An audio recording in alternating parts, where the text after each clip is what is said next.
Put your hands up, now! Officer Marcus Hale's voice thundered through the quiet morning, his hand gripping his gun. In front of him stood Colonel Aisha Reynolds, a 45-year-old black U.S. Army officer with 25 years of service, frozen in disbelief as the barrel of a police pistol pointed straight at her chest. It wasn't a battlefield. It was Fort McHenry National Monument, the very ground she had sworn to protect. Hale's partner, Sergeant Elena Voss, circled her cautiously, hand on her taser, eyes cold and judgmental. They didn't see a veteran or a decorated officer. They saw only a black woman standing where, in their minds, she didn't belong. Before we go into this unbelievable story, tell us where you're watching from. Hit that subscribe button and leave a like if you stand for justice, now. Let's begin. Just 1 hour earlier. The morning at Fort McHenry had been calm. The city of Baltimore stirred awake under a pale sky as Colonel Aisha Reynolds walked through the stone pathway leading toward the monument.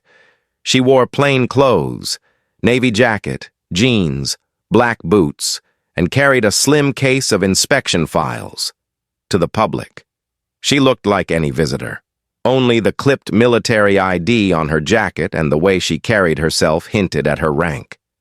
At her side was Riley Thompson, a 22-year-old military intern assigned to assist her during the site inspection for the upcoming Veterans Memorial. "You know," Riley said, glancing at the flagpole rising in the distance. "My grandfather fought in Korea.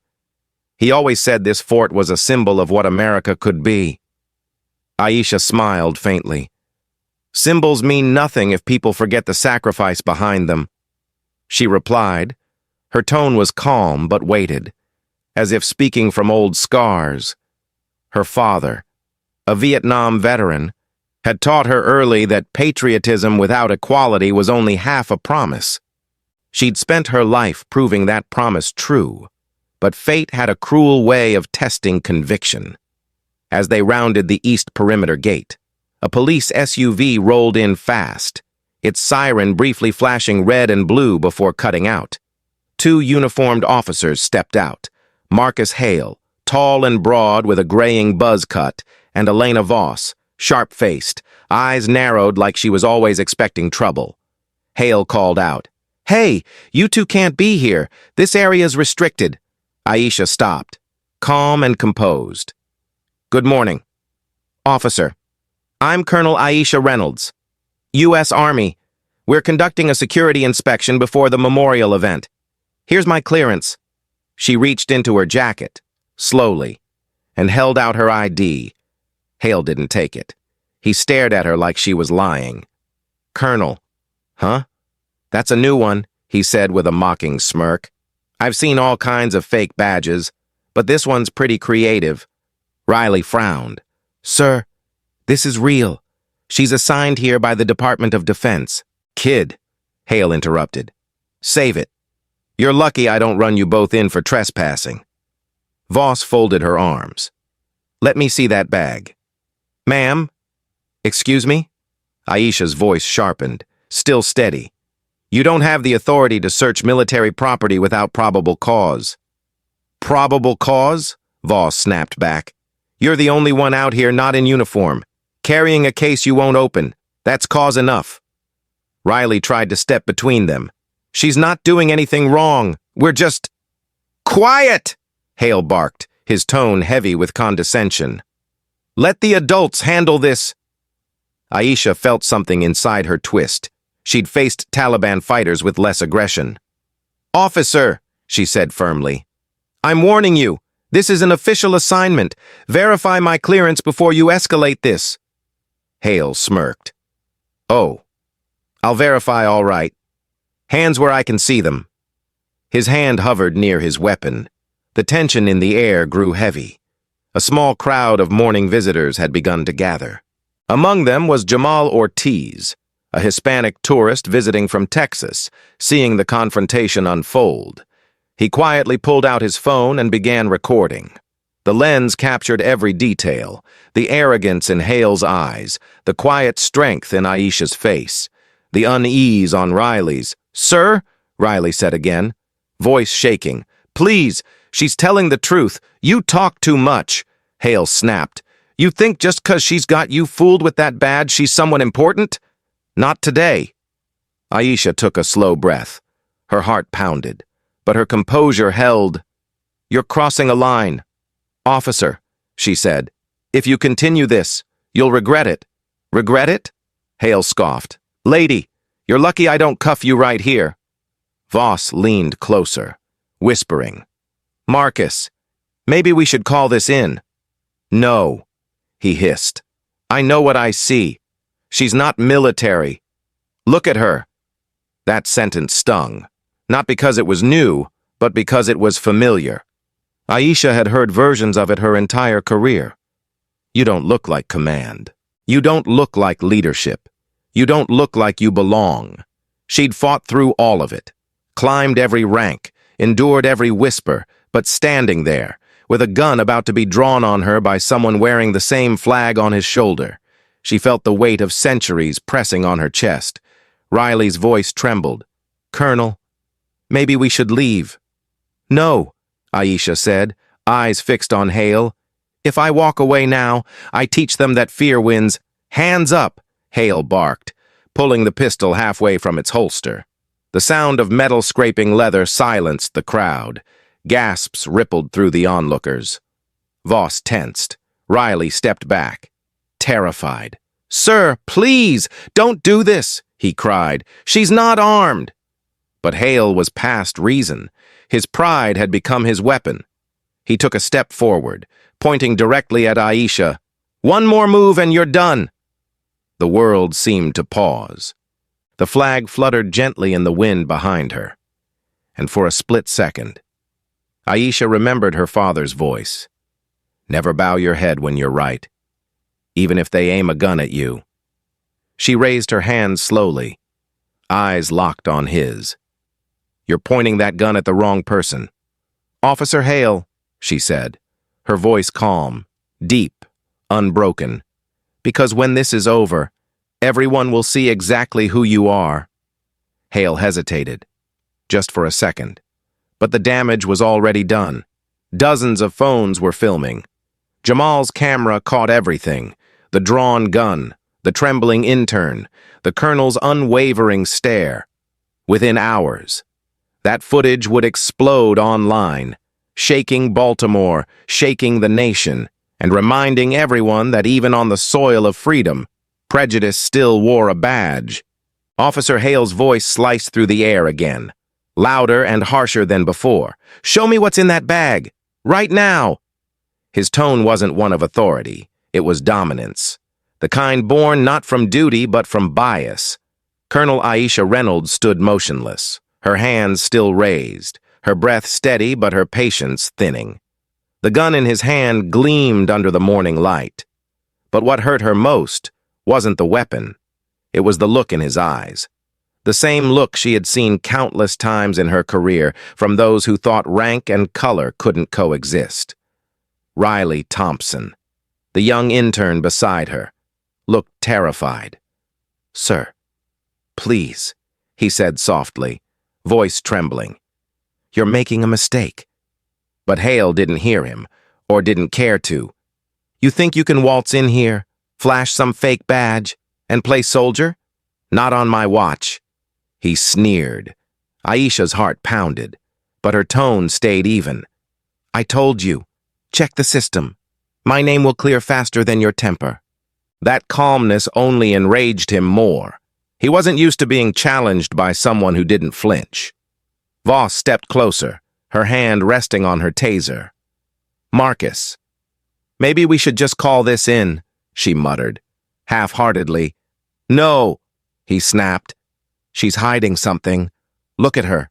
She doesn't belong here. That phrase struck deep. Doesn't belong here. The same words her father had heard decades ago when he returned from Vietnam in uniform, only to be refused service at a diner. Aisha had sworn her career would make those words obsolete. But now, at the height of her life's work, she was hearing them again, from a man wearing the same flag she'd served to protect. You're profiling me, she said firmly, her voice calm but resolute. I'm standing on federal ground. Doing my job, and you're violating my rights. Hale laughed under his breath. Rights? Lady, you're about to lose them if you don't cooperate. Voss's eyes darted toward the crowd forming behind the rope line. Tourists, veterans, students, all holding up phones. One of them, Jamal Ortiz, kept his camera steady, he whispered. This is gonna blow up online.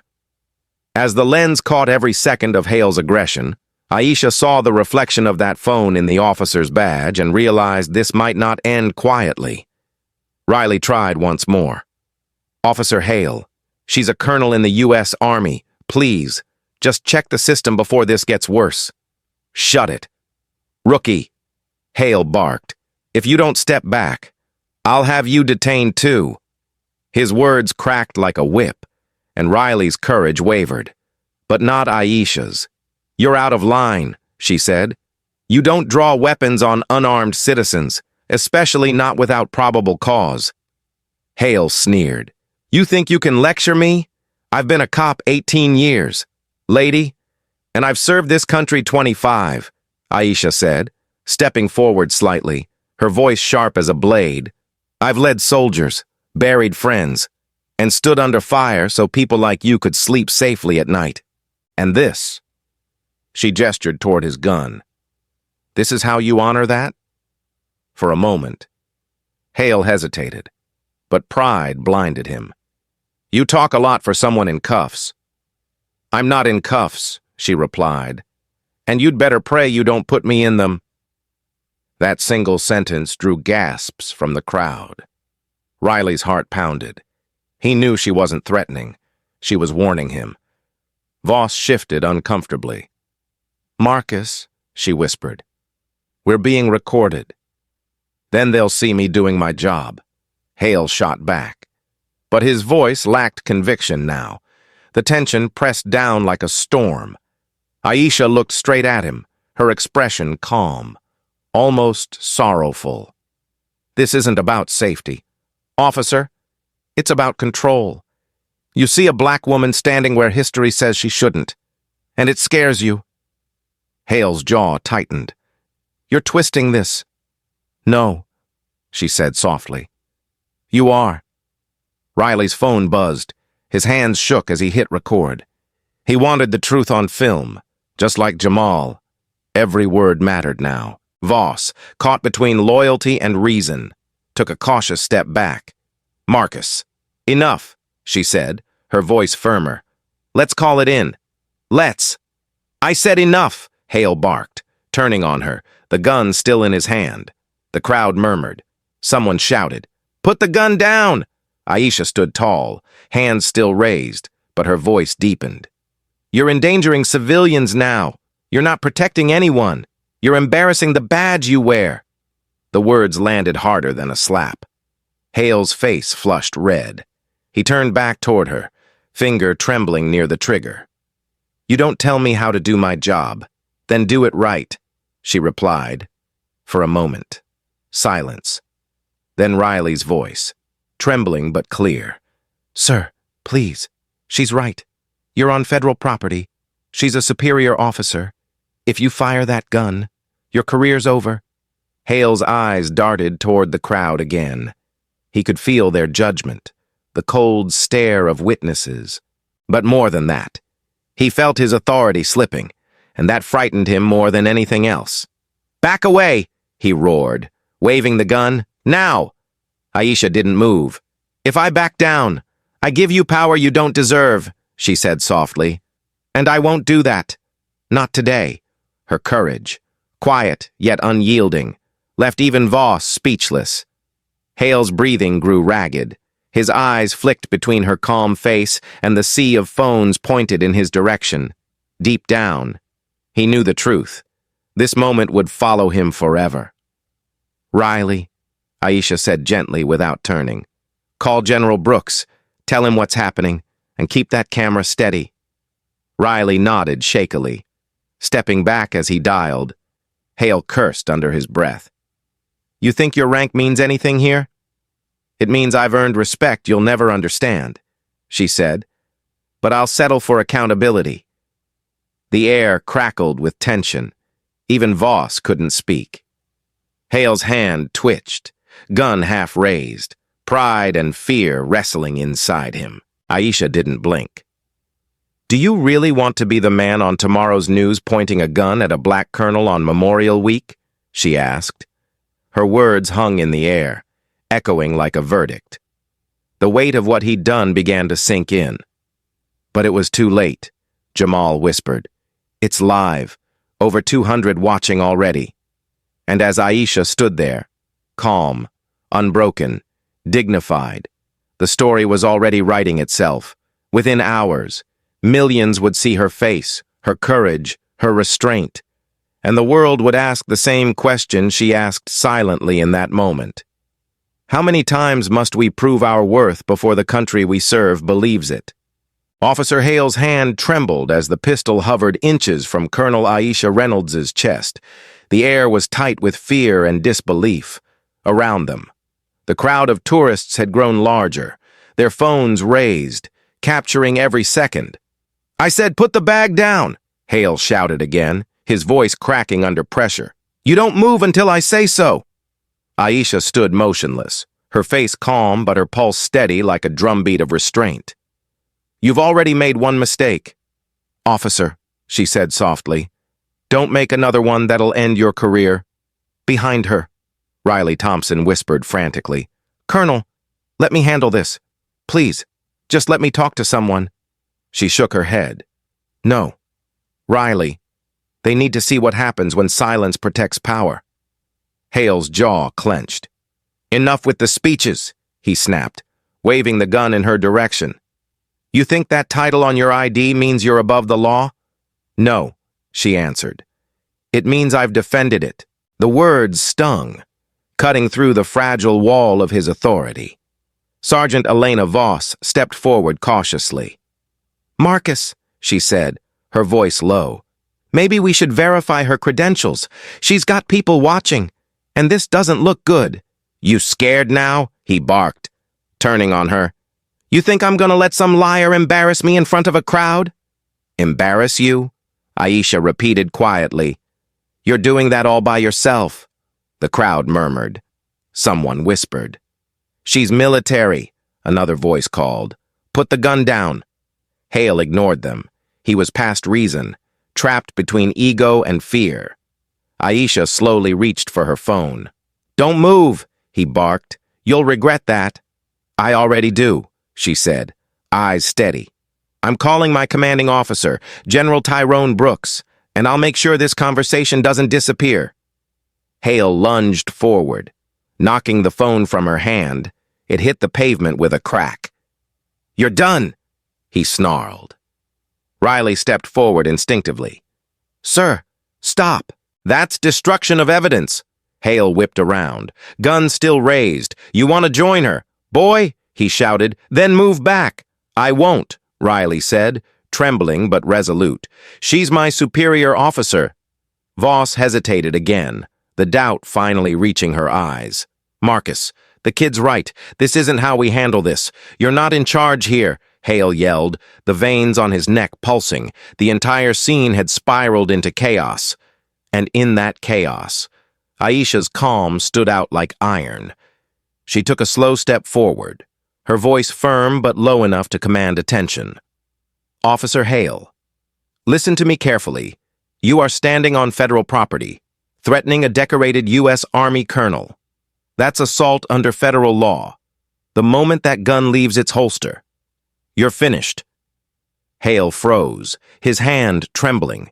He wanted to believe she was bluffing, but there was something in her tone. Discipline, certainty, power. That made his chest tighten. "Don't test me," he muttered, his grip tightening. "Then don't test me either," she replied, and for a brief moment, silence swallowed the scene. Only the soft rustle of the flag above broke through. "Marcus," Voss said again, this time louder. "Put it down." He didn't move. "Marcus," she shouted, "put it down." The pressure was cracking him from inside. He wasn't used to being challenged by a woman, let alone a black woman who stood her ground like stone. Pride pushed him past the edge. You think you can lecture me in front of everyone? He screamed. I've been wearing this badge since before you. Since before I what? Aisha interrupted sharply. Before I earned mine? Before I commanded soldiers in combat? Before I swore an oath to the same constitution you're breaking right now?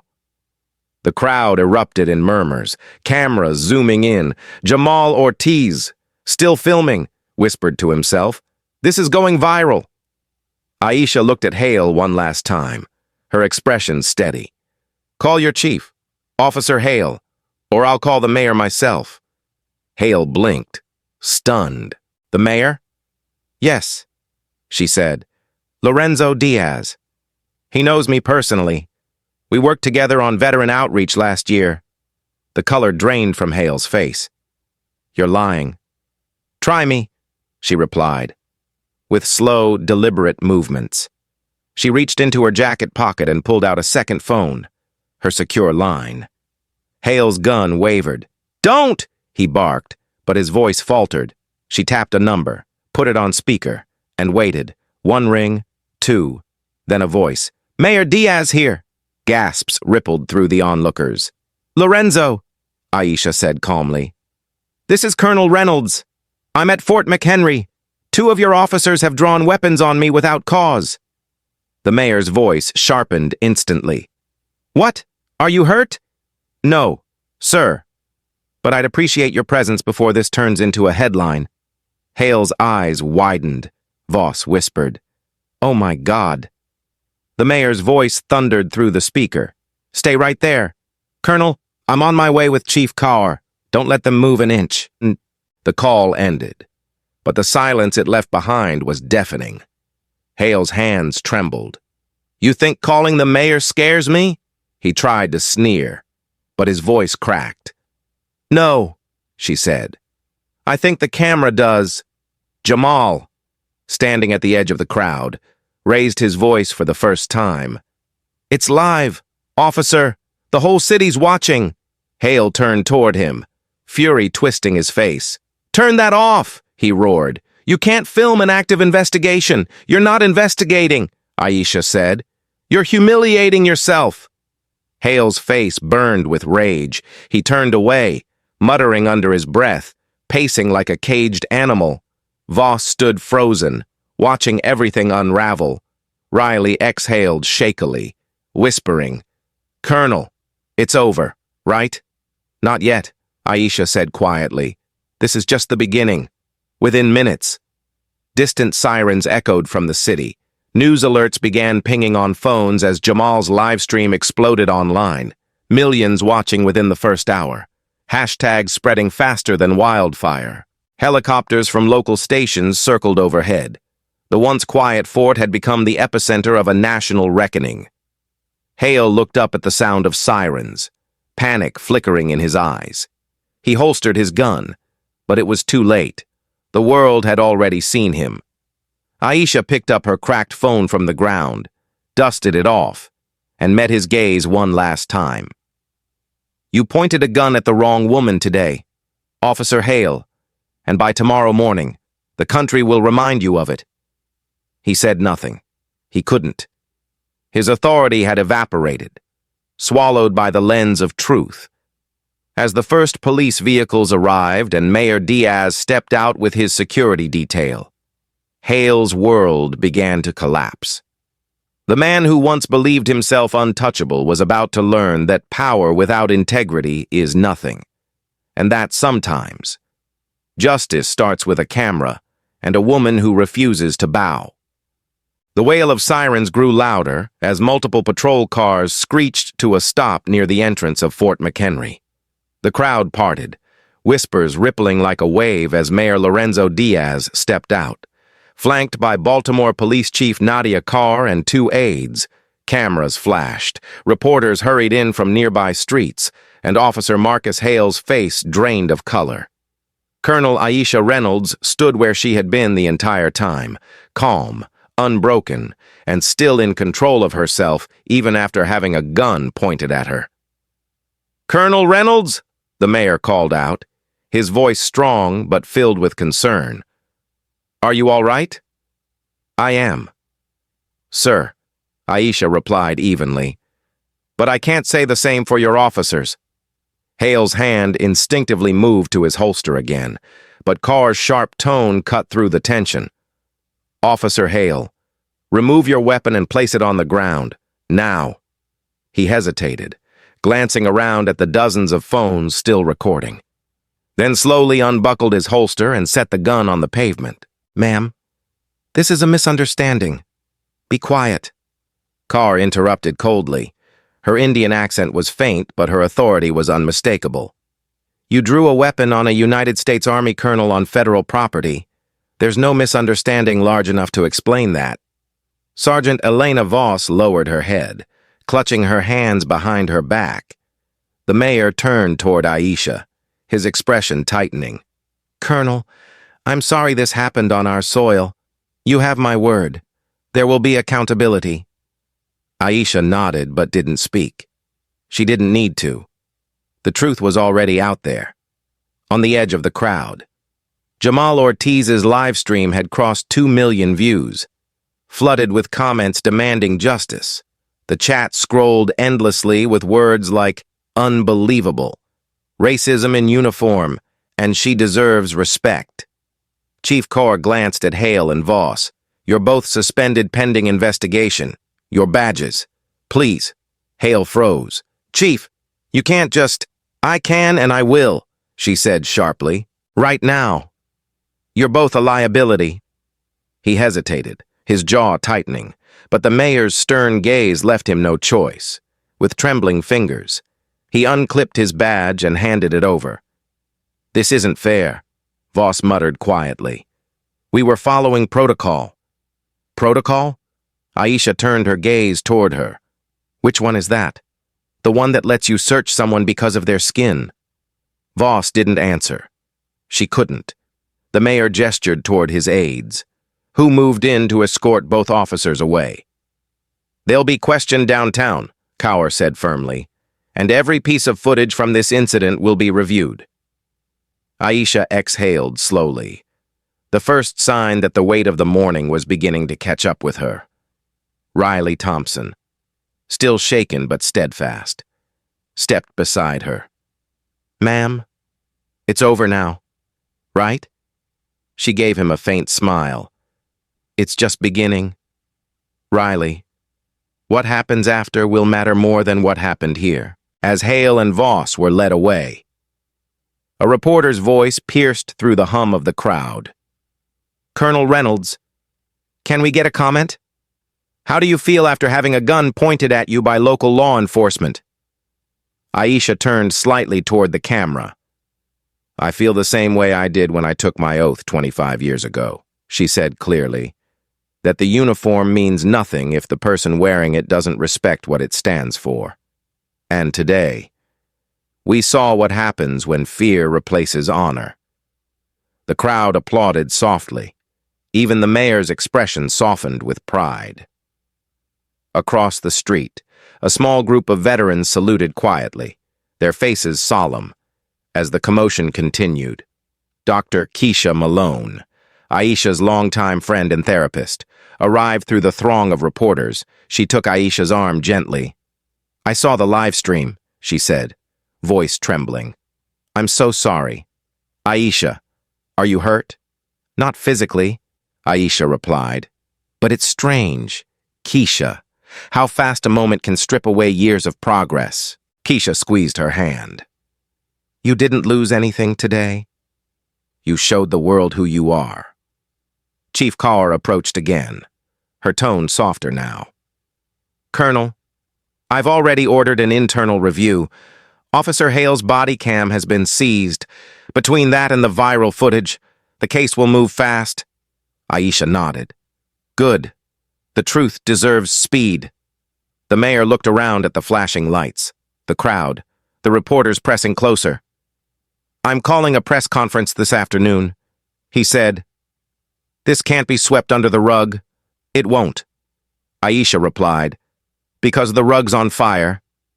The phrase struck a chord. Even the chief gave a faint, knowing nod. A few feet away, Jamal Ortiz ended his live stream, his phone buzzing nonstop from messages and notifications. When he finally approached Aisha, his voice was hesitant. "Ma'am, I was the one who filmed it. I hope you don't mind." She smiled faintly. "You did the right thing. Son, the camera has become our modern witness. It's everywhere already." He said, "People are furious." "Good," she replied softly. "Anger can build change if we use it right." As the mayor prepared to leave, he turned once more to Aisha. "You have my full support. Colonel, the Department of Justice will be looped in by evening." "Thank you, sir," she said, saluting instinctively, then lowering her hand. When the crowd began to disperse, Riley lingered beside her. "Ma'am," he said quietly, "I've never seen anyone handle something like that. You didn't even flinch. You don't win by shouting louder," she said, looking toward the horizon. "You win by standing taller." Later that afternoon, as news vans filled the streets of Baltimore and the video of the incident hit 5 million views within 48 hours, Colonel Aisha Reynolds became a national name. Every news network replayed the moment Hale drew his gun and the calm authority in her voice when she told him, "You're pointing it at the wrong person." Meanwhile, in the city's police headquarters, Chief Carr faced her own reckoning. In a closed-door meeting, she defended her decision to suspend Hale and Voss. Some officers called it excessive, others quietly thanked her for setting a precedent. "If we don't clean our own house," she told them, "someone else will." That night, Aisha sat in her apartment, still in the clothes from the morning. Her phone buzzed non-stop. Calls from generals, messages from soldiers she'd mentored, and hundreds of emails of support. But one message stood out. It was from General Tyrone Brooks, her mentor. "Proud of you. Aisha, you stood taller than the flag itself today. History's watching, and so are we." She closed her eyes, tears slipping silently down her face, not from fear or pain, but from the deep ache of realization that the fight she'd spent her life waging wasn't over. It had just changed shape. And in that quiet moment, she whispered to herself, "They thought today was humiliation, but tomorrow, it will be history." 10 days later, Baltimore was still buzzing. The video of Officer Hale pointing his gun at Colonel Aisha Reynolds had crossed 6 million views, sparking national debate and federal attention. News anchors repeated the footage every hour, dissecting every word, every gesture. Civil rights groups demanded justice, and veterans associations rallied behind Aisha's name inside the Baltimore Police Department. Chief Nadia Kaur sat behind closed doors with the city's internal affairs team, reviewing hours of footage and testimony on the screen before her.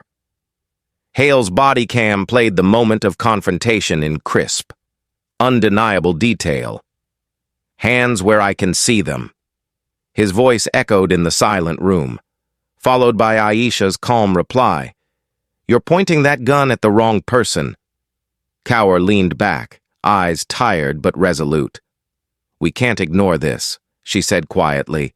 "There's no protocol in the world that justifies drawing a weapon on a colonel." The investigator beside her nodded. "We've pulled Hale's record. 4 prior complaints of racial bias, none pursued." Kaur's eyes narrowed. "And Sergeant Voss? 2 for improper conduct and obstruction. Both closed internally." Kaur exhaled slowly. "Not this time." Across town, Aisha sat with General Tyrone Brooks and her attorney, reviewing legal documents. "The DOJ is watching," Brooks said. "You have every right to file under Section 1983 for civil rights violations." Aisha looked down at the papers but hesitated. "I didn't come here to start a lawsuit," she said quietly. "I came to serve my country." "You did," Brooks said, "and they violated that service. You stood for the system. Now the system needs to answer." Her attorney, a steady man named Victor Green, spoke firmly. "Colonel, this isn't vengeance. This is accountability. We'll file for damages. Yes, but the goal is policy reform. She nodded slowly. Then let's proceed. Meanwhile, Hale sat in a dim room across from internal investigators, sweat beading at his temples. Do you deny drawing your weapon? One asked. I thought she was a threat. Hale stammered. She wouldn't comply. She showed identification. The investigator countered. She gave you her clearance twice. Hale's tone hardened. You weren't there. You didn't see how she acted. Calmly, the investigator shot back. She acted calmly. Officer, that's on video, his lawyer whispered.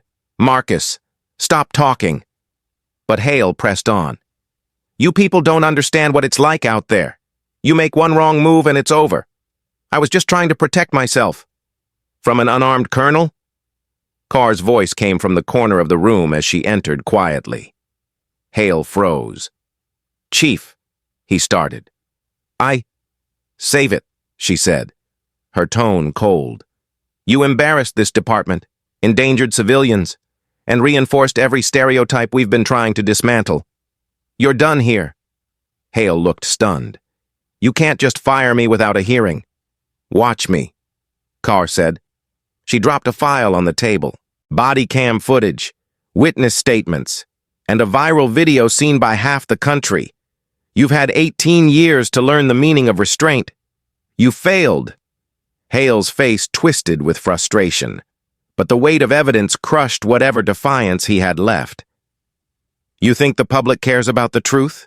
He said bitterly. They just want a villain. You made that choice for them, she replied quietly. Later that afternoon, Sergeant Voss was called in. Her jaw was tight, her eyes cold. You had a chance to de-escalate, Carr said. Instead, you supported him. I followed orders, Voss said sharply. You call that loyalty? Yes, she snapped. You weren't there. I've seen the footage, Carr replied. You tried to cover it up afterward. You called a supervisor, told them it was a minor misunderstanding. You knew better. Voss's silence was her admission, effective immediately. Carr continued, You're demoted and suspended for 6 months. You'll attend mandatory diversity and ethics training before you even think about returning. Voss's face reddened. This is political, she spat. No, Carr said evenly. This is justice. The following morning, Mayor Diaz stood at a press conference alongside Aisha and Chief Carr. Cameras flashed, microphones pointed forward, and the seal of the city glinted under the lights. 10 days ago, the mayor began. A decorated U.S. Army officer was threatened on federal ground by those sworn to protect the public. That was a failure of trust and training. Today, we begin fixing that. He turned to Aisha. Colonel Reynolds, on behalf of the city of Baltimore, I want to apologize, not just for what happened, but for what it represents. Aisha stepped to the podium, composed but resolute. Apologies matter, she said softly. But accountability matters more. This isn't the first time prejudice wore a badge, and it won't be the last. But I hope it's the last time someone stands by and says nothing. The room fell silent. Reporters lowered their cameras, moved by the calm force in her tone. After the conference, Riley Thompson found her outside. Ma'am, he said, his voice filled with awe. You're everywhere. TV, newspapers, even the Pentagon's talking about you. She smiled faintly. That's not about me. Riley, it's about what we all saw. The truth finally has a spotlight. Later that evening, her lawsuit officially hit the federal docket. Reynolds v. City of Baltimore et al. The filing cited violations of civil rights under Section 1983, unlawful detainment, and emotional distress. Within hours, it trended nationwide. Meanwhile, Hale sat alone in his small apartment, the world outside closing in. His phone buzzed endlessly, calls from reporters, Former colleagues, even family members too ashamed to speak. On television, his own image replayed, frozen in the moment his gun was raised. He muted the screen, staring blankly. His wife had already moved out. His teenage son hadn't spoken to him since the video went viral, for the first time. Hale began to feel what he had never understood before, what it meant to be judged before being seen. Across the city, Voss sat at her kitchen table, scrolling through endless news articles. Her demotion was public, her reputation shattered. In desperation, she contacted a lawyer to sue Aisha for defamation, but the lawyer refused. "You can't win this," he said simply. The world saw the truth. She hung up in silence, realizing the cost of blind loyalty. Back in Washington, Aisha received a call from the Department of Justice. "Colonel Reynolds," the official said, "we're opening a federal review of Baltimore PD's conduct, including the Fort McHenry incident. We'll be in touch." She ended the call, staring out her window. For the first time in years, she felt something close to peace, not because justice was done, but because the world had finally listened. That night, she opened her laptop and saw hundreds of emails, letters from veterans, young cadets, and strangers of every background. One message read, "You showed my daughter that strength doesn't need a gun," another said. "I served too. Thank you for standing for all of us." Aisha closed her eyes, her heart heavy but full. The investigation had stripped away titles and uniforms and left only truth behind, and as the city braced for reform, she whispered quietly, "This isn't about winning a case. It's about winning back humanity." 2 weeks after the incident, Baltimore felt different. Billboards across the city showed Colonel Aisha Reynolds' face beside the words, "Courage Under Fire." The video had surpassed 10 million views, turning her into a reluctant national figure, a symbol of integrity and quiet defiance. But Aisha wasn't interested in fame. She was focused on what came next. That morning, she stood before a crowd of city officials, reporters, and police officers inside the Baltimore Civic Hall, where a public hearing on police reform was being held. The atmosphere was heavy with anticipation. Mayor Lorenzo Diaz took the podium first, his tone measured but firm. "This city," he said, "cannot move forward until we confront what happened at Fort McHenry. Today, we're not here to assign blame. We're here to change the system that allowed it to happen." Cameras flashed as Aisha rose from her seat, dressed in her formal uniform, medals polished to a quiet shine. The crowd fell silent when she began to speak. Her voice was calm, but carried the weight of conviction. "For 25 years. I've served this country with pride," she said. "But that morning, none of that mattered. Not my service, not my rank, only the color of my skin." Her words drew murmurs from the audience. "I didn't raise my voice that day," she continued, "because I wanted the world to see something louder. The truth." Chief Nadia Kaur, seated nearby, nodded subtly, her expression solemn. "Since that morning," Aisha went on, "I've received over 500 letters from veterans, students, and mothers who said they've lived the same fear I felt with that gun in my face. That's not the America they deserve. That's not the oath any of us swore to protect." The crowd erupted in applause. News outlets broadcast the speech live nationwide, in living rooms and offices. People watched a woman who refused to let anger turn to hate, who spoke of justice without bitterness. After the hearing, Aisha stepped outside and was greeted by Jamal Ortiz, the man whose video had changed everything. "Ma'am," he said, smiling nervously. "It's strange.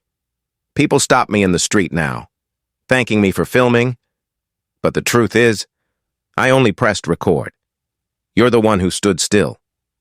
Aisha smiled gently. "Sometimes that's all courage is." "Jamal," Standing still when the world expects you to fall. Across town. Officer Marcus Hale sat in a small community center. Forced by court order to attend a mandatory diversity and accountability workshop, gone was the arrogance that once fueled him. His uniform was replaced by plain clothes, his career officially over. The instructor, a veteran police counselor, spoke calmly. Bias isn't always hate, Mr. Hale. Sometimes it's fear dressed as authority. You have to decide which one you've been serving. Hale stared at the floor, silent, for the first time in his life. He had no defense. He thought about the moment his gun was drawn, about the look in Aisha's eyes, not fear, but disappointment. That look haunted him more than any punishment. In the weeks that followed, his life unraveled, his wife filed for divorce, his son transferred schools to escape the whispers.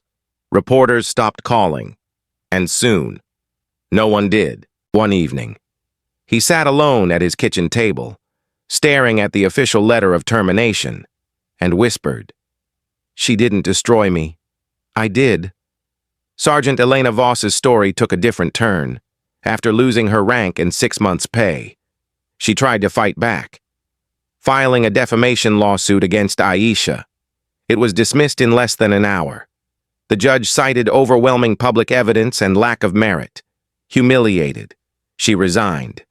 Friends drifted away, and she found herself isolated, living off her savings.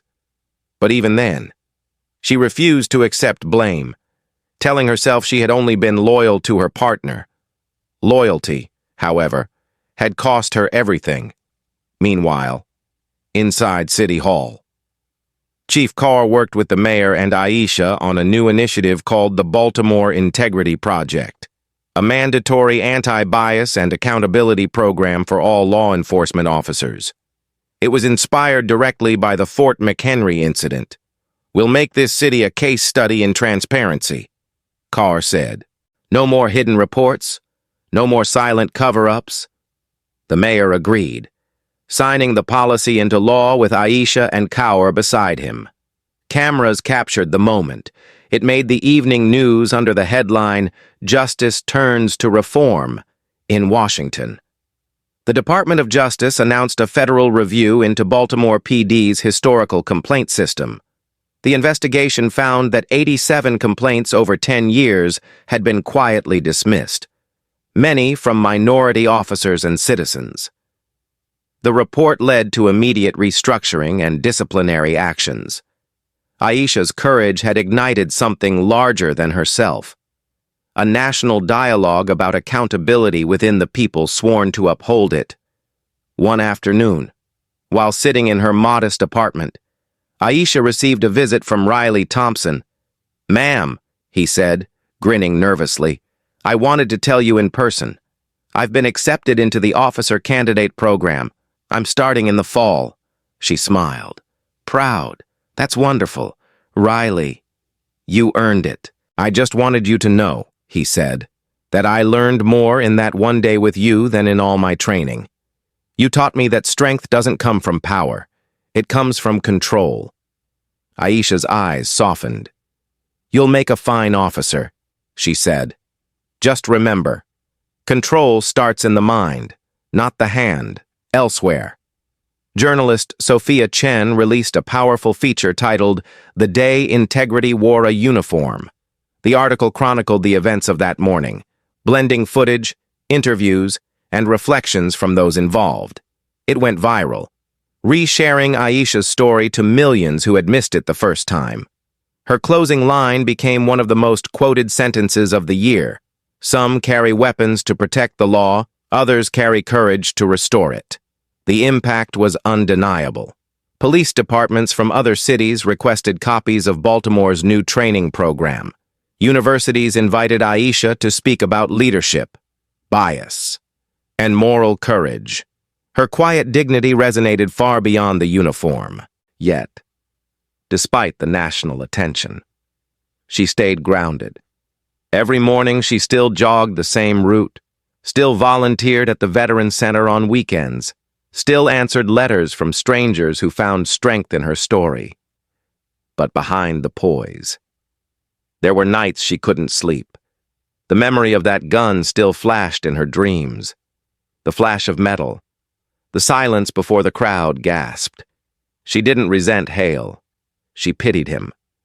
Because she knew that fear, when left unchecked, could destroy a soul faster than any bullet.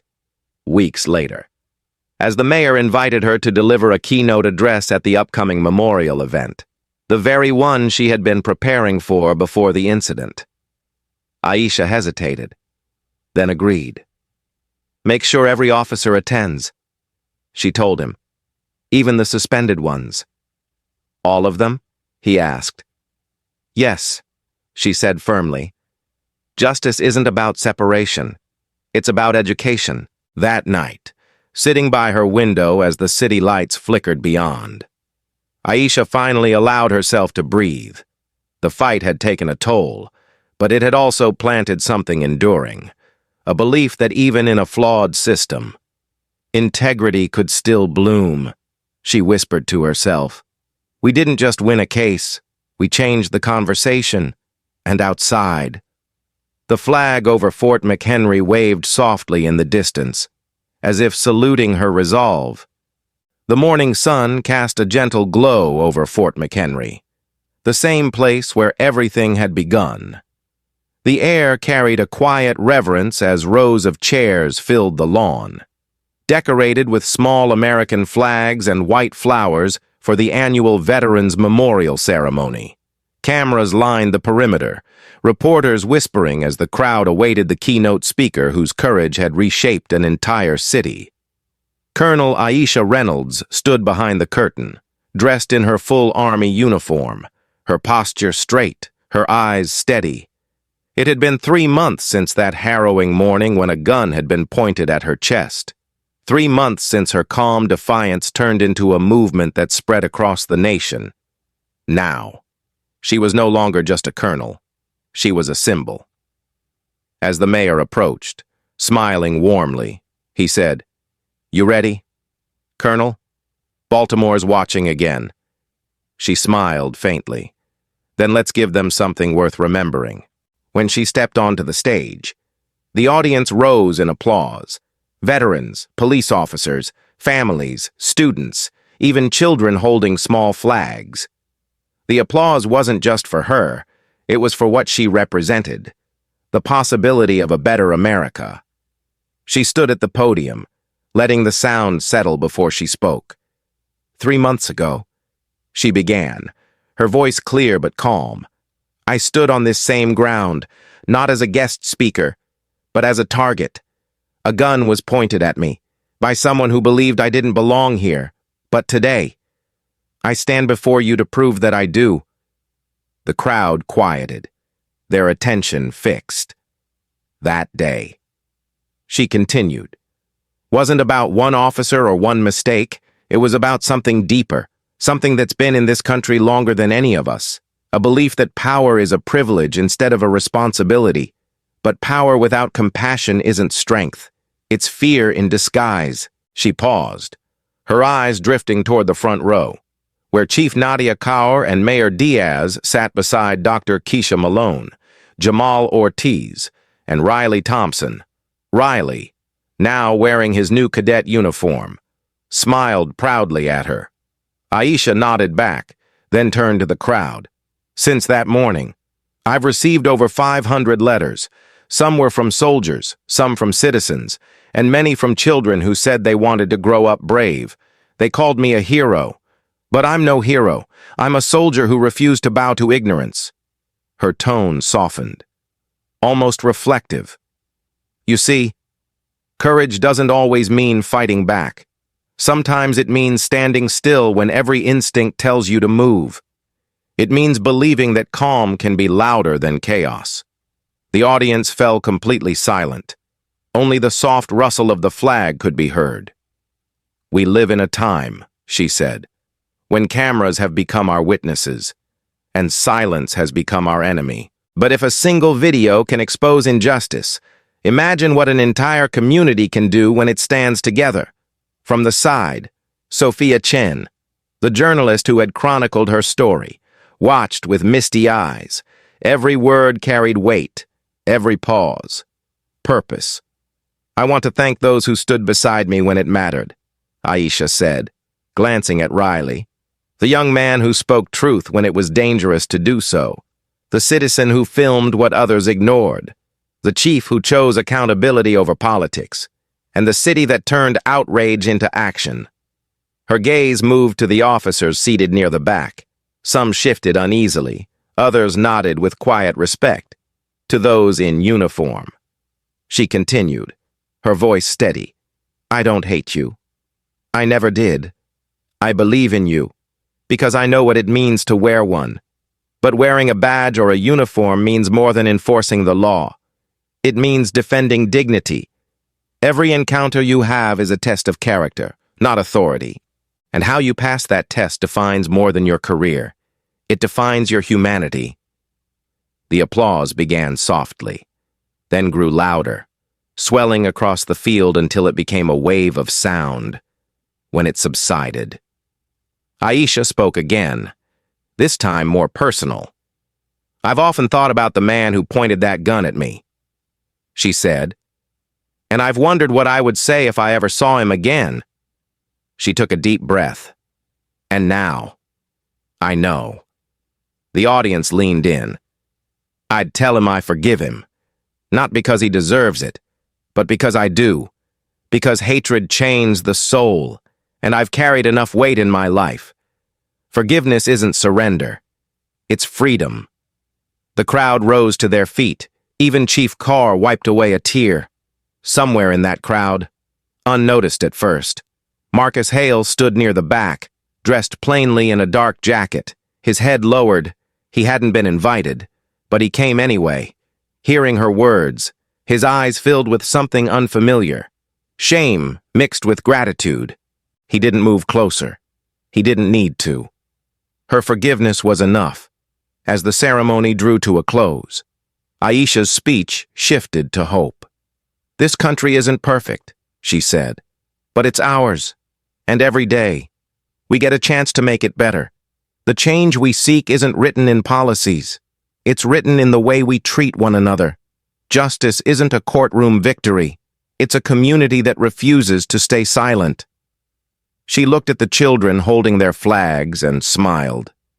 "So, to the next generation, when you face injustice, don't meet anger with anger. Meet it with truth. Speak it. Record it. Stand tall in it. Because the world doesn't change when we shout. It changes when we act." The applause that followed was thunderous. As the crowd cheered, the mayor took the stage and announced, "Today, the city of Baltimore officially launches the Reynolds Initiative, a national program dedicated to integrity training, veterans mentorship, and community accountability. Its mission, to ensure that no one in uniform, military or police, is ever judged by appearance instead of merit again." The audience erupted once more, rising to their feet in unison. Aisha stepped aside, tears glinting in her eyes. She wasn't thinking about the cameras or the applause. She was thinking of her father, the Vietnam veteran who once told her, "They can take your title, your rank, even your peace, but they can't take your truth." That truth had carried her here. As the national anthem began, the crowd stood with hands over hearts. The flag waved high above, rippling gently against the sky. And in that moment, Aisha felt something she hadn't felt in a long time. Peace. After the ceremony, as the sun dipped low, she walked alone along the edge of the monument, the same path she'd taken the morning it all began. The air smelled of salt and history. Her phone buzzed. A message from an unknown number. She opened it quietly. It read, "Thank you for your grace. I'm trying to be better. M.H." Aisha stared at the message for a long moment, then smiled softly. She typed one simple reply. "Then start today." That evening, as lights shimmered across Baltimore's harbor, Colonel Aisha Reynolds sat on a bench overlooking the water. The world had changed because she refused to bow to ignorance, And now the echoes of her courage reached far beyond the city, for every person who had ever been told they didn't belong. She had proven otherwise. Justice had found its voice, not through anger or vengeance, but through strength, dignity, and truth spoken aloud. And as the flag above Fort McHenry fluttered in the twilight, it wasn't just the wind moving it, it was the steady heartbeat of a nation learning, at last, how to stand. Thank you for watching this story. If it moved you, please take a moment to subscribe, give it a like, and share it with someone who still believes in justice and humanity. Your support helps keep these stories alive. Stay kind, stay strong, and I'll see you in the next one.